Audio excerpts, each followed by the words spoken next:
All right, so hello everyone. My name is Anna Sort, and I'm an apps and health games consultant. And I am also a University of Barcelona professor.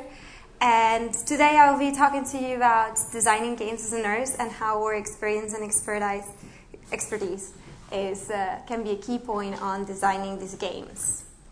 And they told me I have to point there. There you go.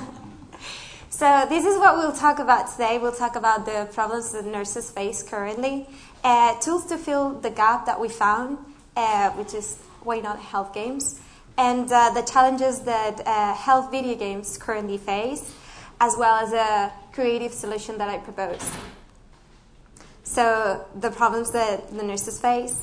So it is estimated that by 2020, most of the global burden in disease will come from chronic diseases. This is no news. Also, the nurses don't have many resources currently to ensure that there's an ongoing learning process and an engagement to the treatment with our patients. And also, that nurses we have on the other side the experience and expertise with these chronic patients because we've been managing them for years. We know the challenges that they might face depending on their environment, their families, and so on. So how does this work now? So we get the patient diagnosed by the doctor and they come to us for the first visit.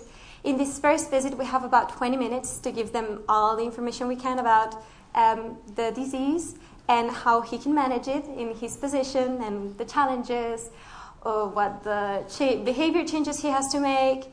And it's a ton of blah, blah, blah, and very few questions because also they are, one, overwhelmed by the amount of information, and two, they don't really know what to ask yet. So then we give the patient a bunch of flyers and resources like web pages, and some other nurses get creative, but you know it's still a lot of information and a lot to digest. So finally, you just schedule the next visit, and then you just hope that the patient has learned something from that talk, and that he knows how to deal with his everyday situation thanks to what you've given him during that period of time until the next visit.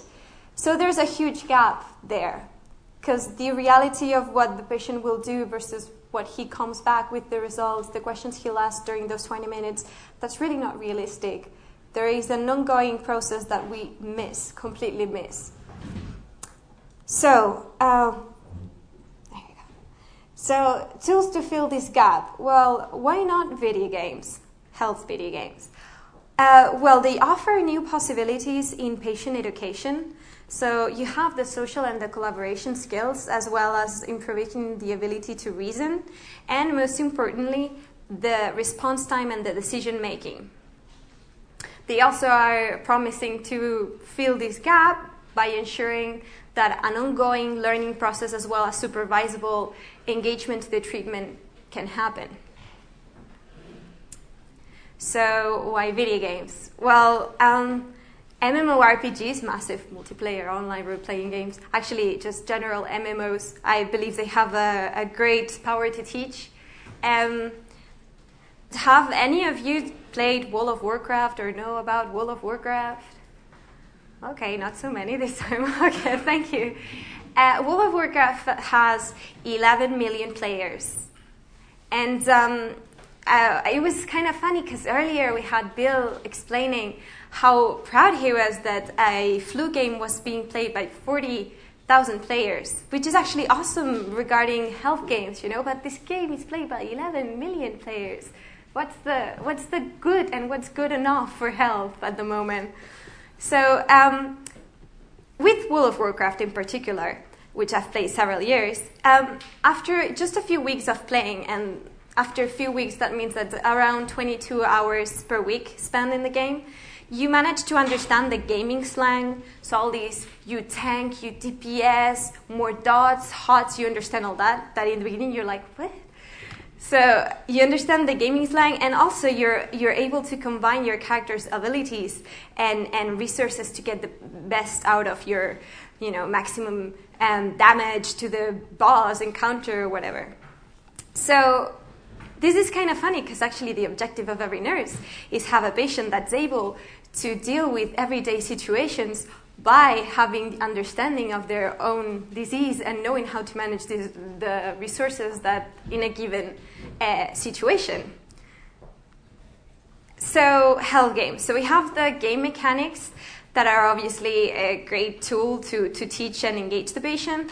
We have a multidisciplinary team behind health games.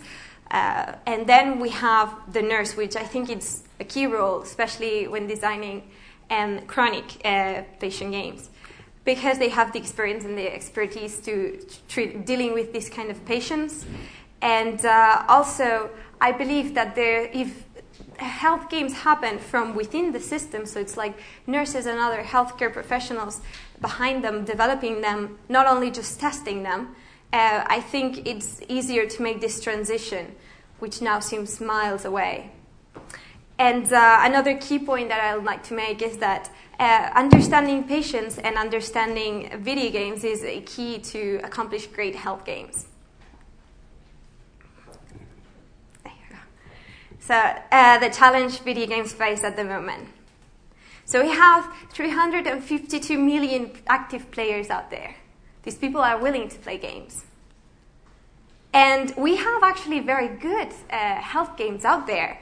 On the first, that one is Imagine the Sleeping Star. You're a boy with superpowers, and you have to defend the world from these enormous monsters that will come and haunt it.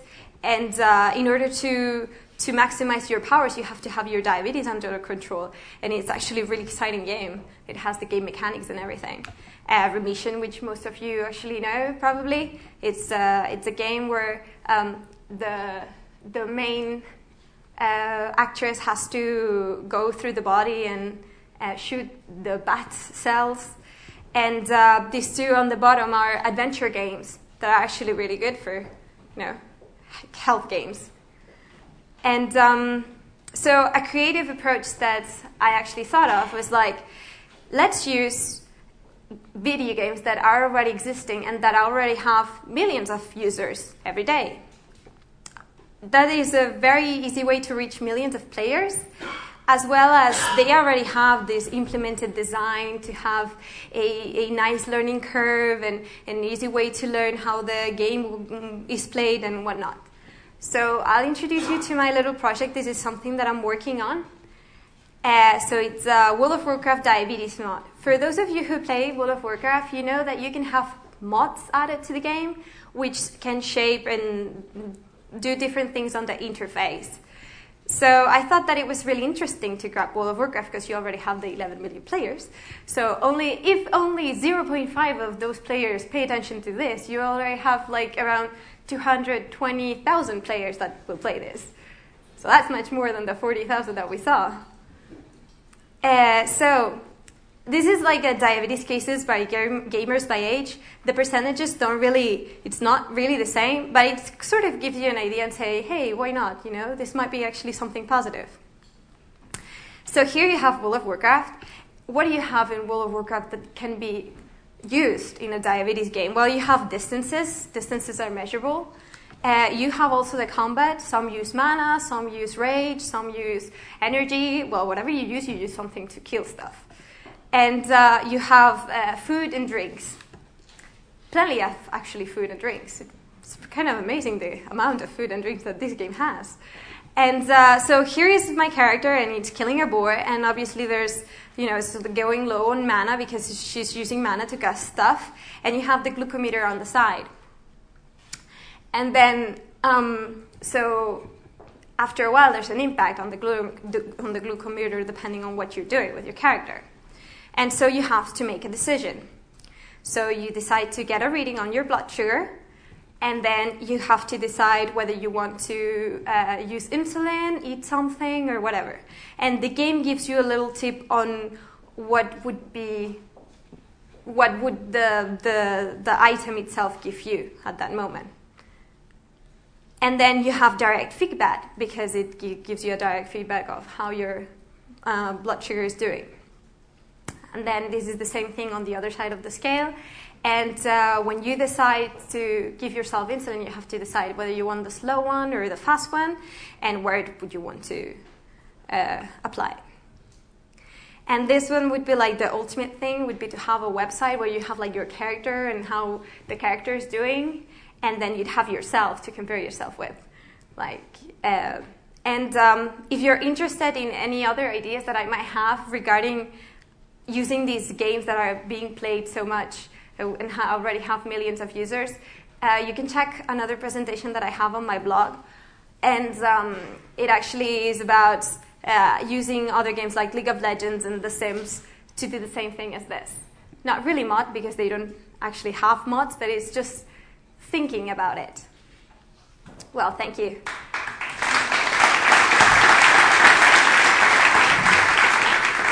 They told me that if you guys have any questions, raise your hands so the mic comes to you.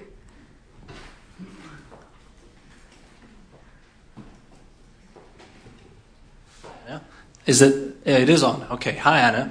I wondered, have you put this into practice yet? Is there any evaluation data as to whether or not this has an effect? No, we're still working on, as you see, this is work in progress. This is very early design.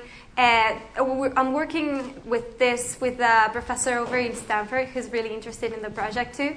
And we're currently looking for funding and stuff, so it's not yet implemented, but we hope it will be.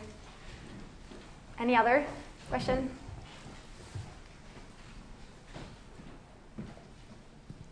So what do you need the funding for?